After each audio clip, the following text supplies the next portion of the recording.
ఓం శ్రీ గురుభ్యో నమః. ఆత్మజ్ఞాన జిజ్ఞాసులందరికీ నమస్కారము.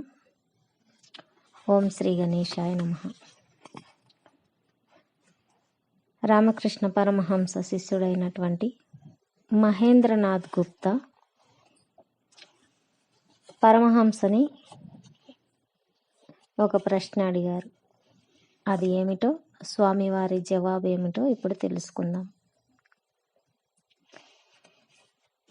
మహేంద్రనాథ్ గుప్తా: స్వామి, సంసారంలో ఏ విధంగా మసులుకోవాలి?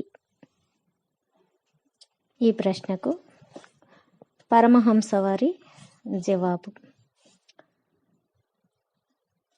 పనులన్నీ చేస్తూ ఉండు, కానీ మనస్సును మాత్రం భగవంతుని మీదే నిలుపు.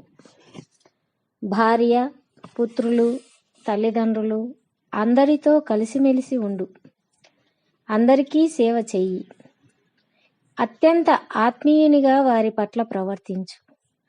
కానీ మనసులో మాత్రం వీరెవ్వరూ నీ వారు కారనే ఎరిగి ఉండు. ధనవంతుల ఇంట్లో పని మనిషి పనులన్నీ చేస్తుంది, కానీ ఆమె మనస్సు మాత్రం గ్రామంలో ఉన్న తన ఇంటి మీదనే సదా ఉంటుంది. పైగా ఆమె యజమానుల పిల్లలను తన పిల్లల మాదిరి పెంచుతుంది. నా రాముడు, నా హరి అని పిలుస్తుంది, కానీ ఆ పిల్లలు తనవారు కారని మనసులో ఆమెకు బాగా తెలుసు. తాబేలు నీటిలో తిరుగుతూ ఉంటుంది, కానీ దాని మనసు ఎక్కడ ఉంటుందో తెలుసా? గట్టు మీద తాను పెట్టిన గుడ్ల మీద ఉంటుంది. అదే రీతిలో సంసారంలో పనులన్నీ నిర్వర్తించు, కానీ మనస్సును మాత్రం భగవంతుడి మీదే ఉంచు. భగవంతుని పట్ల భక్తిని అలవర్చుకోకుండా సంసారంలో దిగావంటే ఇంకా బంధాల్లో ఇరుక్కుంటావు. ఆపద, దుఃఖం, శోకాలు ఎదురైనప్పుడు మనోస్థైర్యాన్ని కోల్పోతావు. ఎంతగా విషయ చింతన చేస్తావో అంతగా వాటి పట్ల ఆసక్తి పెరుగుతుంది. చేతికి నూనె రాసుకొని పనస తొనలను ఒలవాలి, లేకపోతే చేతికి జిగురు అంటుకుంటుంది. భగవంతుని పట్ల భక్తి రూపమైన నూనె రాసుకున్న తరువాతే సంసారంలో అడుగు విడాలి. కానీ ఈ భక్తి లాభం పొందాలనుకుంటే ఏకాంత ప్రాంతవాసం అవసరం సుమా. వెన్నను తీయాలంటే పాలను తోడుపెట్టి ఒక చోట ఉంచాలి. మాటిమాటికి కదుపుతూ ఉంటే పెరుగు తోడుకోదు. ఆ తరువాత ఇతర పనులన్నీ వదిలేసి వచ్చి కూర్చొని పెరుగును చిలకాలి. అప్పుడే వెన్న తీయగలం. ఇంకా విను. ఏకాంతంలో భగవత్ చింతన చేసుకుంటే ఈ మనస్సు ద్వారానే భక్తి, జ్ఞాన, వైరాగ్యాలు లభిస్తాయి. కానీ అదే మనస్సును ప్రాపంచిక విషయాల్లో లగ్నం చేస్తే నీచమైపోతుంది. సంసారంలో ఉన్నది కేవలం కామినీ కాంచనాల చింతనే సుమా.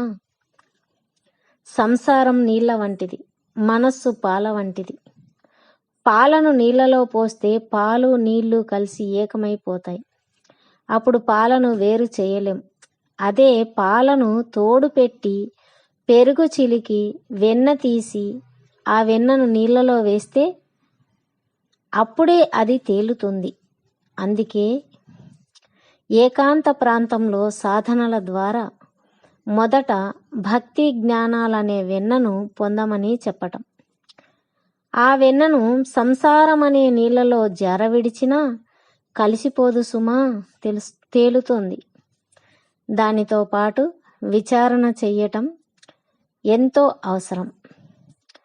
కామినీ కాంచనాలు అనిత్యాలు.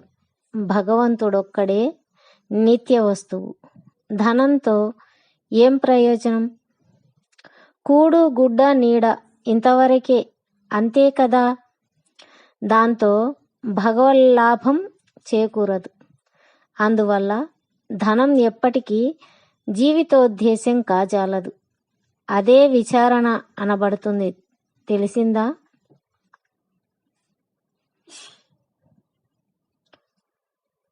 తెలుసుకున్నారు కదా?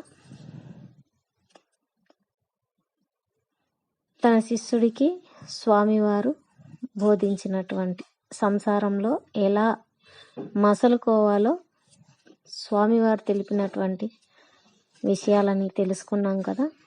మనం కూడా ఈ విషయాలను శ్రద్ధగా ఆలకించి మననం చేసుకొని ఆచరిద్దామని ఆశిస్తూ ఇంతటితో ముగిస్తున్నాను. మరలా మరి ఒక అంశంతో కలుసుకుందాం. అంతవరకు సెలవు. నమస్కారం.